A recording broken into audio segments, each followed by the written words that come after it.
Good evening. Tonight, the clock is ticking fast and we are about to bid farewell to the year 2018 and usher in 2019. What news events stood out for you in 2018? Was it the handshake or the war on graft? Tonight, we go down the memory lane and highlight for you the events that made 2018 a memorable year. My name is Edward Kabas. And I am Purity Musel. The historic 9th March handshake between President Uhuru Kenyatta and opposition chief Raila Odinga on the steps of Harambee House brought to an end a protracted political battle that forms the hallmark of Kenya's political arena in 2018. This handshake gave birth to the Building Bridges initiative. On January 30th, 2018, opposition leader Raila Odinga swore himself in as the people's president. So help me God. The controversial oath at Uhuru Park grounds was however skipped by his core principals Kalonzo Musyoka, Moses Wetangula and Musalia Mudavadi. Odinga took the oath in protest, alleging that he had been denied victory in the 2017 general election. The absence of Odinga's core principles from the Uhuru Park oath would spark controversy within NASA, with its supporters questioning the commitment of Kalonzo Musyoka, Musalia Mudavadi and Moses Wetangula to the NASA cause. Resist! Resist! The coalition would later embark on an economic boycott, advising its members against buying various products it claimed were sympathetic to the Jubilee regime. Tunataka Kenya iende mbele na tunasema resist, resist, resist. The boycott gave birth to the National Resistance Movement, spearheaded by the self-declared NRM General Miguna Miguna. However, a month later, this.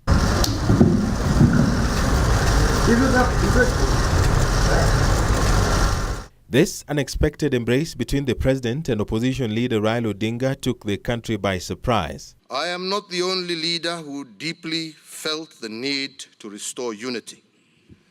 The Right Honorable Raila Odinga did so too.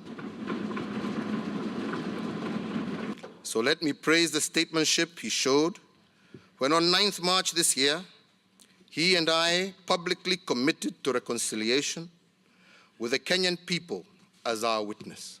The two leaders would then announce the Building Bridges initiative and establish a task force comprising of Major John Say, Agnes Kavindu, Senator Amos Wako, Florence Omose, Adam Zolo, James Matandura, Bishop Lawi Imathiu, Maison Leshomo, Senator Yusuf Haji, Moropi Olenronkai, Bishop Peter Njenga, Said Mwanguni, Rose Museo and Archbishop Zacchaeus Okot to operationalize their reconciliation. I'm not going! I can't go to Dubai.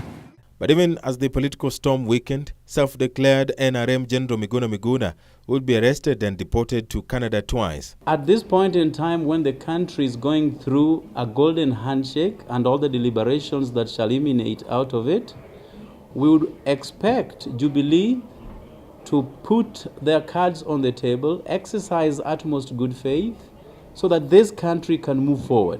The government maintaining that Miguna ceased to be a Kenyan the day he acquired Canadian citizenship. Revive us again.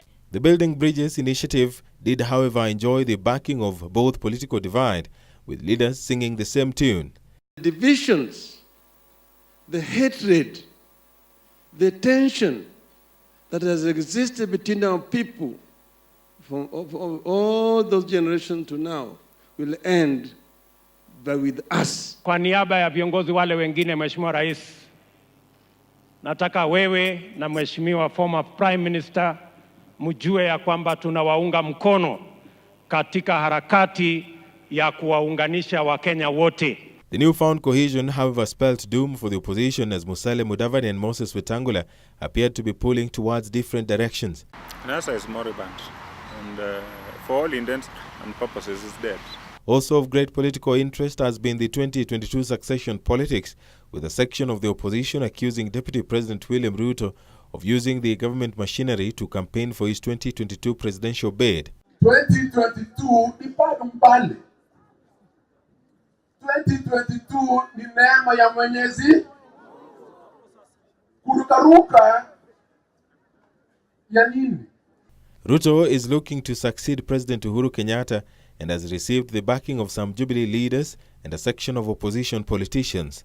But Raila Odinga's newfound cohesion with the president is sending jitters among some Jubilee politicians who claim that the former Prime Minister may be out to scatter Ruto's 2022 presidential ambitions. Most of those MPs who are supporting Ruto, our history has shown that in most of the regions, 70 to 80% of them lose elections. In Central is even the highest. Around Mount Kenya is 90%. So they can hang around him and collect whatever tokens they are collecting and sing whatever songs they'll sing for him. But most of them are on their way home. In December, President Uhuru Kenyatta toured Nyanza to an arousing welcome in a region that has often been hostile towards Odinga's political nemesis. Tumesema jukumu letu kama viongozi ni kufanya kazi pamoja, ni kusema ya kwamba serikali hata tukishindana hakuna mtu atawachwa nje. The clamor for constitutional review also characterized the 2018 political landscape, with proponents of the referendum arguing that it will help end the perennial ethnic and political conflicts seen in the country every electioneering period. Na mtu kuargue anasema mlitengeneza juzi, sasa wewe ukiwa unaondoka unaenda safari na gari yako inapata pancha, huwezi kubadilisha kwa ajili umebadilisha juzi. Others have, however, said that they will not support any constitutional amendment seeking to create positions in government. Akija na katiba yake tunaangusha ama namna gani? Wangapi wanasema tuangushe hiyo katiba ya Raila kama ataleta hiyo maneno?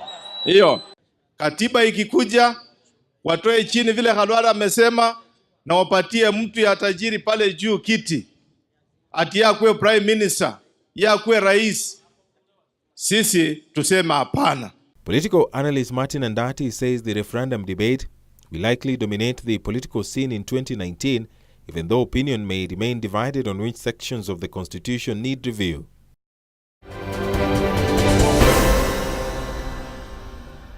In 2018 will stand as a year the country witnessed unprecedented efforts to slay the dragon of corruption. The entry of Nordin Haji as the Director of Public Prosecution and George Kinoti as the DCI changed the dynamics on the fight against corruption, which saw high-profile individuals cool their heels in the cells.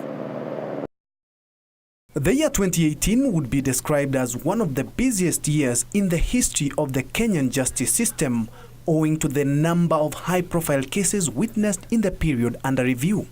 From election petitions to corruption-related cases and high-profile murder cases, these are just but some of the cases that made 2018 a busy year in court.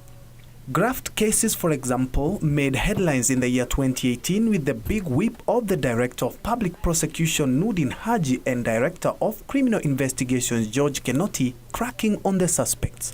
One of the most notable cases involved Deputy Chief Justice Philomena Mwilu, who was arrested in connection with corruption and abuse of office.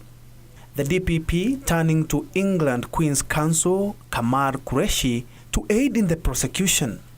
28, 30 years I've acted for states in front of the International Court of Justice. I've done multi-billion-dollar disputes, arbitrations, commercial court cases. Every single case has its own challenges, but I wouldn't be an advocate and I wouldn't be flying to Kenya if I didn't enjoy those challenges. State corporations were the worst hit with numerous corruption cases involving colossal amounts of money. Some of the cases include the second NYS scam where 468 million shillings was lost. The scandal saw 36 suspects charged, including former PS Lydia Nomolo. Kenya Power in July became subject of a scandal involving procurement of substandard transformers, exposing consumers to dangers of electric faults and resulting into the loss of 600 million shillings. Senior management of Kenya Power, including the managing director Ken Tarus, were arrested and charged. Also hit by the corruption bug was the National Cereals and Produce Board, NCPB.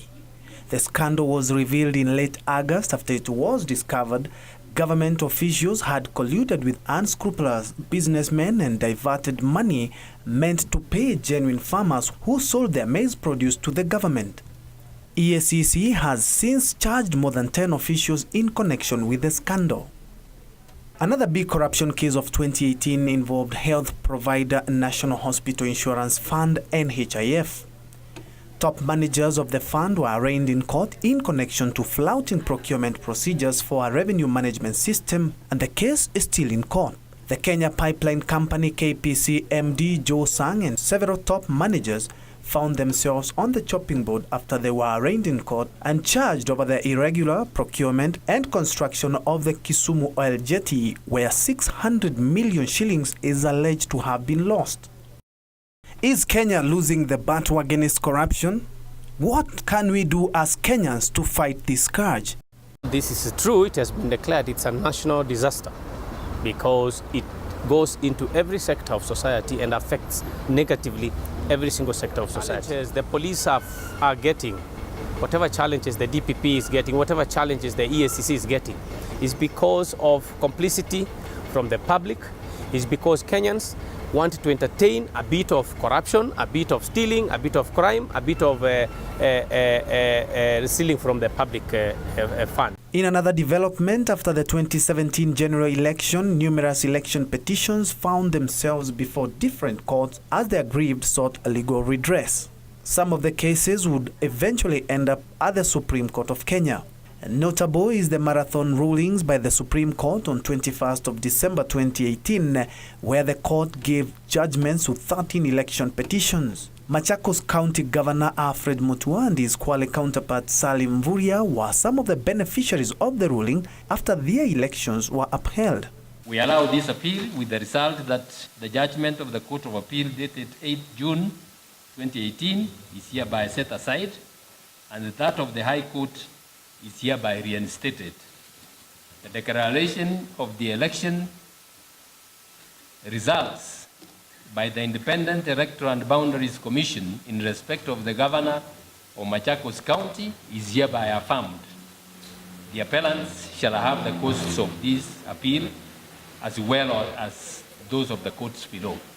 On the other hand, it was all gloomy for Embakasi South and Ugenya constituencies after the members of the National Assembly, Julius Mawathe and Christopher Karani respectively, after the same court nullified their election.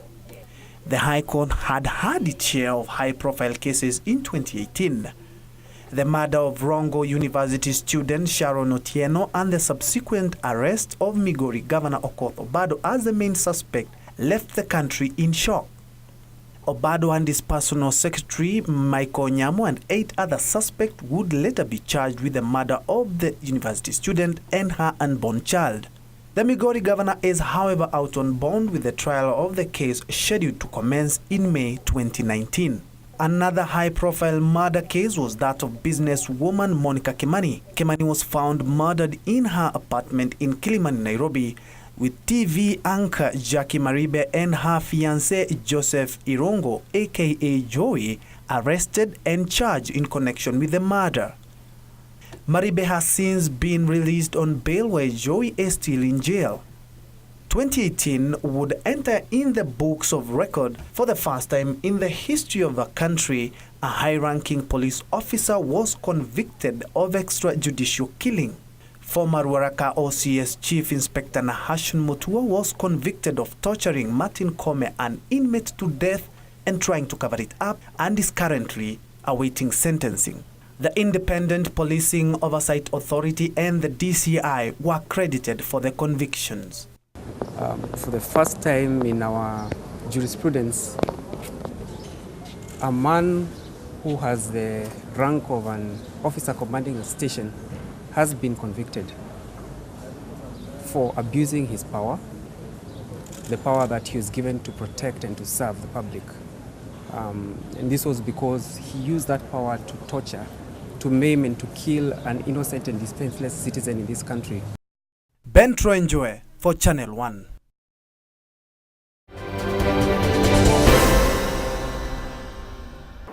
Kenya continues to make significant strides in an effort aimed at enhancing its healthcare capacity. This is ingrained in President Uhuru Kenyatta's Big Four agenda, which among other things aims at eradicating the high out-of-pocket expenditure. But amid the silver lining, there lies the highs and lows, which stakeholders warn that the high cost of treatment, the medical equipment, and also lack of human resources could derail the universal health coverage by 2022. We take a look at the developments in the health sector in 2018. It has been a treacherous journey towards universal health coverage for the country, with subsequent governments falling short of actualizing the dream. It is an endeavor that the Jubilee administration appears intent on finally realizing, committing huge resources towards healthcare reforms, with the government integrating the critical sector in President Kenyatta's Big Four agenda that saw 44.6 billion shillings allocated in the 2018-2019 financial year.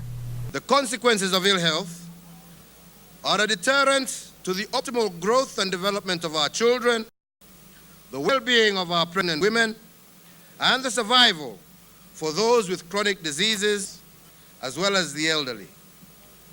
All this impacts negatively on the productivity of our nation. The ongoing efforts advanced by the realization that over 1 million Kenyans are trapped into poverty as a result of the catastrophic out-of-pocket payments as a result of health reasons.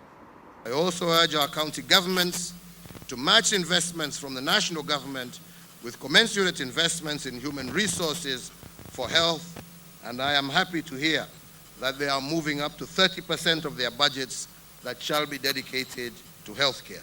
Health Cabinet Secretary Cicely Kariuki says at least 3.2 million Kenyans from Kisumu, Isiolo, Nyeri and Machakos counties will be the first beneficiaries of a new health package being developed by the government.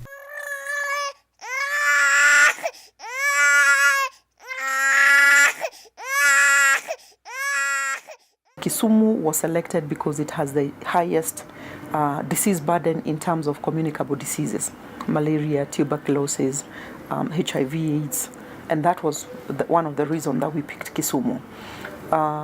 Then the other 3 pilot counties will be Kisumu. Beyond Kisumu will be Machakos. Machakos was picked again because of the high incidence of trauma cases, accident-related patients. Are quite many within the county, and you can look where it is located, Nairobi-Mombasa Highway.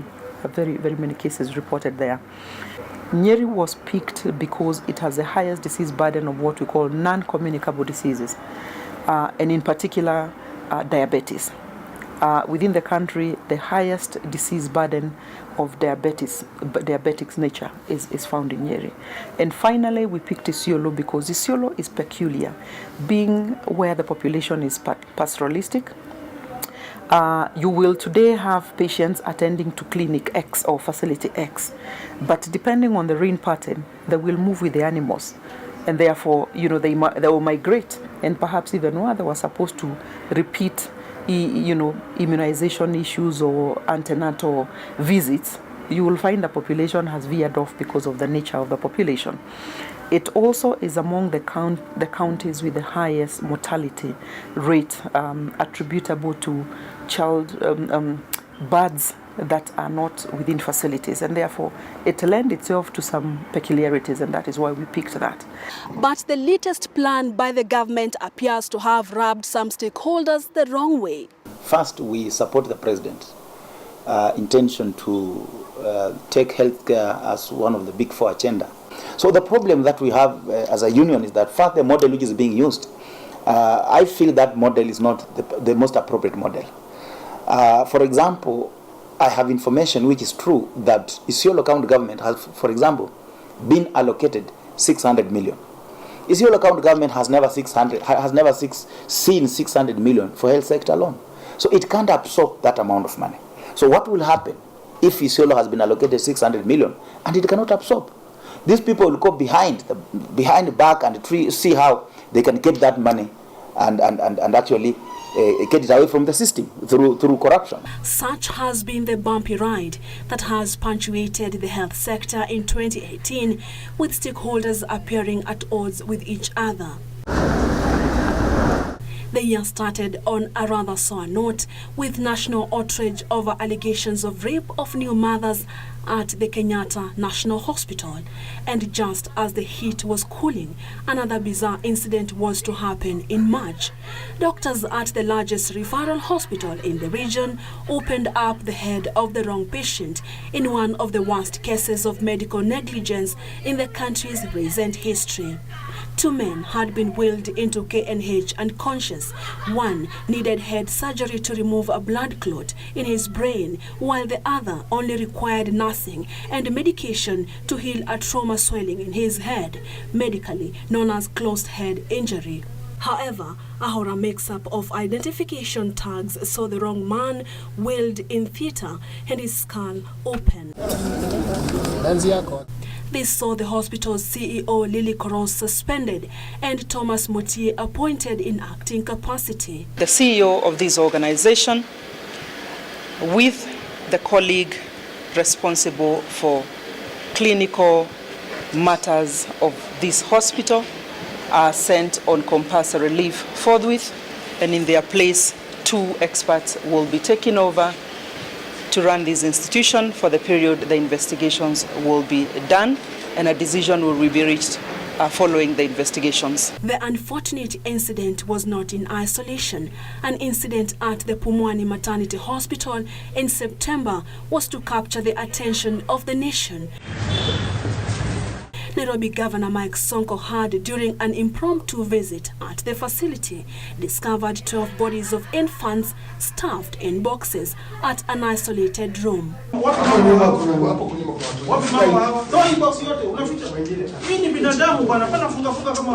The year was also characterized by industrial strife by healthcare providers, ranging from clinical officers to nurses.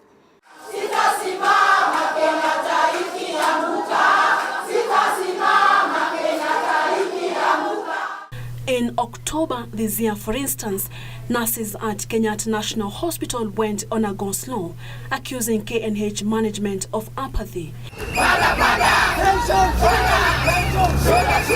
This paralyzed services at the facility. The strike notice is based on the agreement we had last year when we had that prolonged strike. We had a 5-month strike that ended on 2nd of November 2017.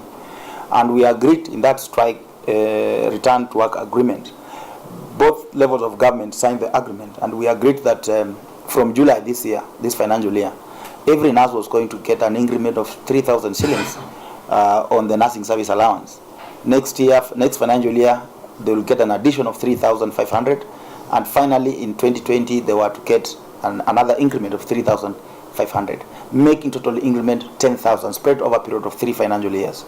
So the government has not honored, 2 levels of government have not honored that aspect of increment from July. So up to now, from July up to now, I'm talking about this is November, about 5 months. So they owe nurses about 5 times 15,000 shillings. And then there was the small matter of the Cuban doctors. Kenya Doctors Union KMPDU had objected to the government's decision, saying there were over 1,000 unemployed qualified doctors in Kenya. We have received the first batch of 50 doctors whom you have seen walk out of here. We will also be expecting the next 50 batch on Thursday evening as we aim for achievement of universal health care. It's important that we are able to get service as close to the people as we can. We will be taking them through a 2-week induction program, preparing them for the role that they are going to play in our health sector.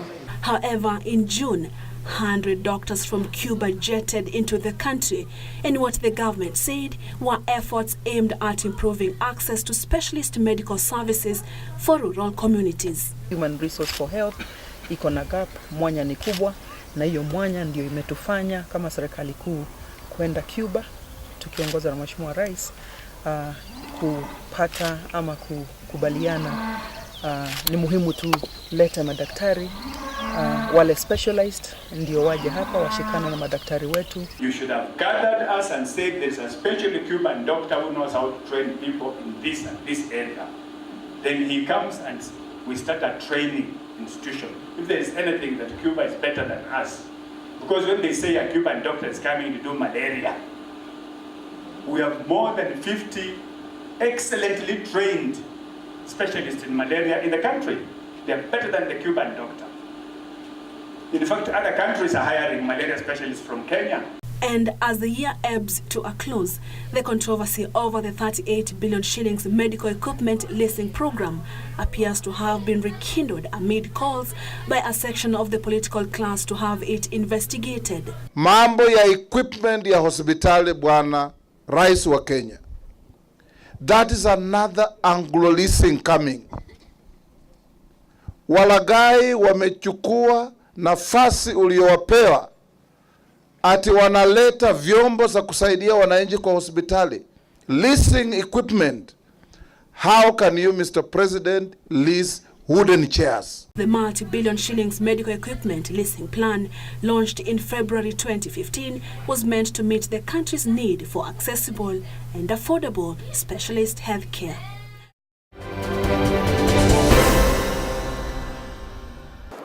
It was mixed fortunes for Kenya's education sector, from the rollout of the new curriculum to battles between the Teachers Service Commission and teachers' unions. This and more, Safina Chieng covers for us. January 2018. A strong affirmation from the then Education Cabinet Secretary Fred Matiang'i that the rollout of the national pilot of the 2633 curriculum was on course. Our plan on the new curriculum remain on course as drawn and as established. Nothing has changed. Matiang'i, who was then chairing the Curriculum Development Steering Committee, gave this green light after meeting the education stakeholders to discuss issues emerging from the piloting of the new education system ahead of its planned official implementation in 2019. Piloting phase is key in any curriculum review. You do it wrong, you get it wrong. You do it right, you get it right. That has been our argument. So that as we get to the actual from 2019 moving forward, then I think the teachers of this country shall be prepared. Matiang'i would later hand over the mantle to Amina Mohamed, who was moved from the Ministry of Foreign Affairs to the Education docket when President Uhuru Kenyatta unveiled his cabinet. The Ministry of Education, the Cabinet Secretary, Amina Mohamed. As Amina took over from her predecessor, Fred Matiang'i, who was moved to the Ministry of Interior, she pledged to sustain the momentum for reform in the education sector. Top on her itinerary was to oversee the changes of the education curriculum. The tempo of implementing the new curriculum picked up in 2018 as the pilot program, which initially involved only 470 primary schools in 2017, was escalated to a national rollout. This pilot was also being used as the opportunity to test the designs and to see if they were good. It was being used as the opportunity to work with publishers so that they can come up with learning materials to support the new curriculum. And all these lessons, it was felt that were useful, and they allowed us, starting 2018, to now have a national pilot where all the schools participated. The Kenya Institute of Curriculum Development Council Chair Dr. Sarah Ruto said that the new curriculum seeks to bridge existing learning gaps under the 844 system. I think the other system, it ended up being one that grilled people. It ended up being one that did not allow an array of possibilities and opportunities for children. And so even if your talent is on one area, you're doing something else, and therefore you ended up being lost. The Education CS had pledged to have outstanding issues addressed even as the competence-based curriculum was rolled out. But as the pilot phase closed the first year of its rollout, the narrative will keep changing, leading to a confusion on the state of the national rollout. The shift began when Amina appeared before the Senate's Committee on Education and admitted to challenges being faced in the implementation of the new curriculum. The anticlimax would later come after her follow-up meeting with the multi-sectorial National Steering Committee on the Curriculum Reforms on the 15th of December 2018, where they resorted to push the national rollout to 2020. The CBC national pilot be extended for one more year to allow alignment in the implementation, particularly intensive in-service teacher training. 2, the national rollout will take place in January 2020. Her argument was that the committee found several problems that hindered a successful rollout, which included but not limited to poor planning of the curriculum, which was hastily introduced in schools, that the process did not consider resource constraints and was not given the necessary strategic interventions at the inception stage. The role of the teacher in the curriculum design was also described as marginal, while the procedures for developing a learning program were deemed complex, thereby decreasing quality of lesson plans and teacher interventions. There is inadequate alignment between CBC formulation, teacher capacity and development, selection and supply of learning materials, and assessment. This has led to inadequate coordination and ad hoc workshops in place of teacher training, compounded by the absence of relevant CBC materials. Amina's decision was supported by NAT Secretary General Wilson Sosion, who cited lack of stakeholder engagement as one of the failures in the implementation process. So what Amina has done is to recall a very poisonous drug that was on the shelves that was going to kill children at the beginning of the year. And she has done it well. And we salute her for that. We shall stand by her. Despite these pending issues, a week later, the government will take a U-turn on its decision to postpone the national rollout of the new curriculum to 2020. In a statement to newsrooms on Saturday, 22nd December 2018, the Education CS Amina Mohamed said that the ministry will commence what she termed as methodical and carefully organized phased rollout of the CBC effective 1st January 2019 in pre-primary 1 and 2 and grades 1, 2, and 3, and that it also plans to issue a detailed rollout and timetable for the other grades that will lead to the last cohort of students sitting for KCPE in 2023 and KCSE in 2027. Amina said that the ministry will continue to work with stakeholders to address all the key issues. As it stands today, the development of an assessment framework for PP1 to grade 3 will be done by March 2019, while preparation for the curriculum design for Class 4 will be done by April. A host of other challenges in 2018 also threatened to dim the light of attaining reforms in the education sector. A wave of school unrest shook the country for a better part of second term. Several secondary schools, majority being boarding schools, were vastly affected. While explaining the magnitude of the problem before Parliament's Education Committee, the Ministry of Education revealed that a total of 107 cases of unrest were reported in secondary schools this year. 63 secondary schools were torched at the height of the unrest, with 23 cases of walkouts. 8 cases of sit-ins and 14 cases of breakages were reported over the same period. This year's wave of unrest was blamed on fear of exams, resistance to the government's delocalization program, peer influence, change in education policies, and indiscipline. Student reaction to last year's cancellation of some of the KCSE examination results. The second reason that we found to be behind the unrest that we're witnessing in the schools was the tough examination rules that are meant to stamp out cheating. Learning in third term was also threatened, with teachers issuing a strike notice to push for a review of professional policies that they termed retrogressive. These were issues that emerged in the course of the implementation of the 2017-2021 collective bargaining agreement, the most pressing one being the policy on delocalization of teachers. While teachers complained that this affected their families and morale to work, parents protested against the transfer of some teachers they say had brought positive changes in respective schools. Kwa muda wa miaka 5 ilikuwa shule ambayo ilikuwa inaisha, watoto walikuwa wanakunywa bangi hadharani na pombe hapo hadharani. Tumeweza kuleta hiyo crime up to a zero rate. Na kulingana na vile mimi naona ni ya kwamba kama hao watu wako na haja na hii shule, waturudishie mwalimu wetu Mr. Muirori. The back and forth over this matter prompted President Uhuru Kenyatta to direct the Ministry of Education to review the policy on delocalization of teachers so as to protect the family unit. We are reviewing the policy guidelines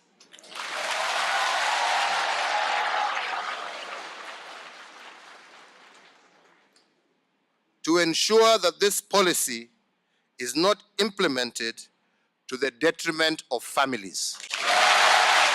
TSC would later embark on a series of consultative meetings with teachers' unions in attempts to avert the strike.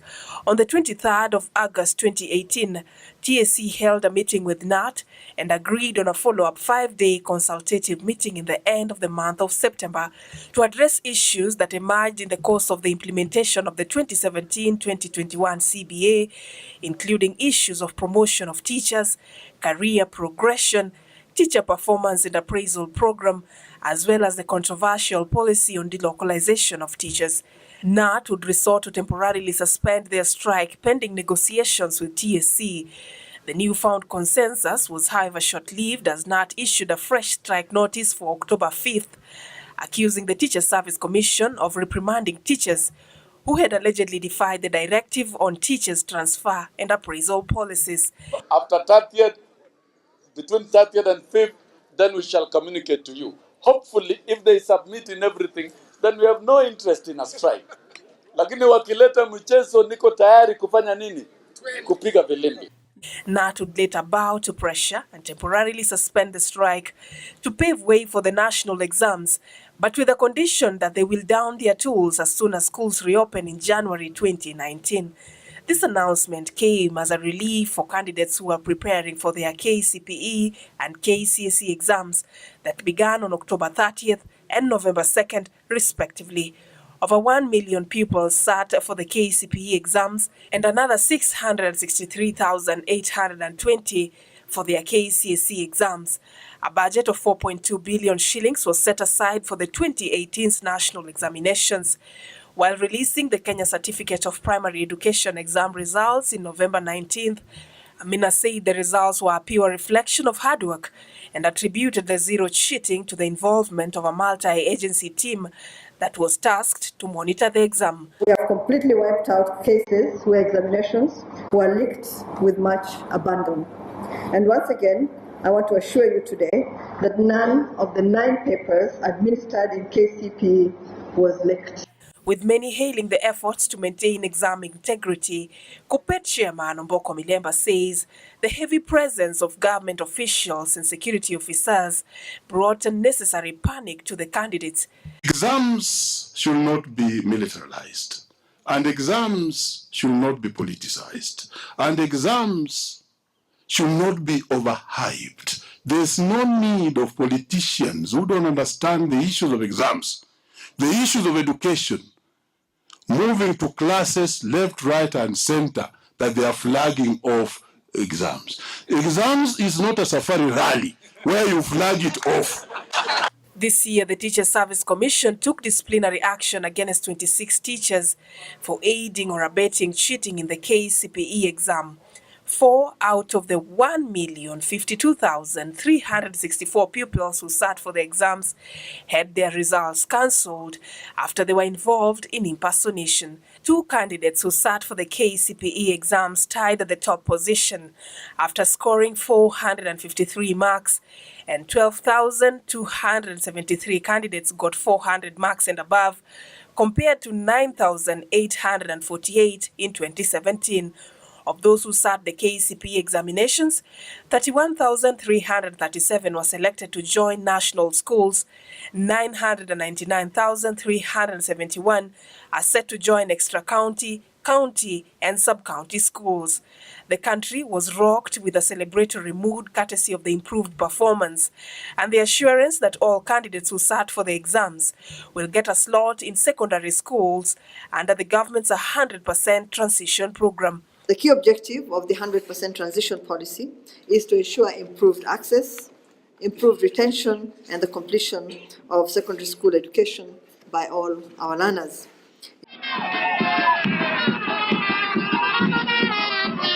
The performance on this year's KCSE exams also improved as 315 students managed to get grade A, an improvement from 141 in 2017. Over 90,000 students got the university level qualification of C+ and above, an increase compared to over 70,000 students in 2017. Otieno Irene Juliet of Pangani Girls was the top candidate after getting an A of 87.644 points, followed closely by Kaluna James of Maseno School, Kisumu, who got an A of 87.394 points. I'm very excited, and although I did not expect it, I was sure of something good coming out. But amid the joy was the glaring crisis of teenage pregnancies in the country.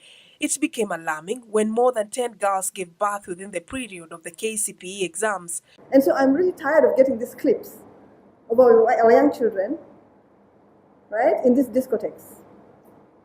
You need to take responsibility for these children. Honestly, it's actually a totally embarrassing situation, and it's a shame. We have let them down. We have refused to teach them. We have refused to guide them. With reports indicating that teachers were part of the problem, TSC announced that 32 teachers were deregistered in October. As the curtain closes on 2018, the year ends with yet another strike notice from NAT. Reasons for this strike notice emanate from the pending issues teachers have with GSE. With effect from the 2nd day of January 2019, Wednesday. Today is a Wednesday. Teachers shall not resume duties until all the outstanding matters are addressed to the satisfaction of all teachers. Signed, Secretary General. So that is the press message. The strike threat will prompt the Ministry of Labour and Social Protection to form a 7-member conciliatory committee chaired by employee relations expert Charles Maranga that embarked on a series of meetings with both NAT and TSC in an attempt to avert the January 2nd strike. NAT remaining adamant, saying that such a meeting would not yield any positive results. Ministry of Labour issuing a letter that he has appointed a conciliator. We have had many conciliators, and they have come with nothing. We want to tell the CS Labour, the conciliator you are appointing will not do anything, because the employer has taken us to retreats, to meetings, to conferences over these issues. And even the one we had in Naivasha, which the employer said was going to take 2 weeks and we could meet. We have not met.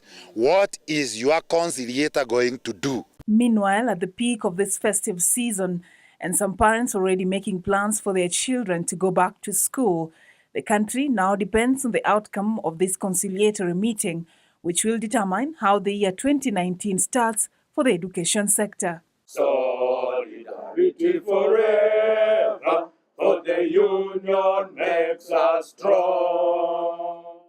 For Channel 1 Year's Review, I am Safin Aching Oma. We shall never be divided. When we come back, we take a look at some of the high-profile crime cases of 2018, as well as calamities and tragedies that struck us as a country. Stay with us.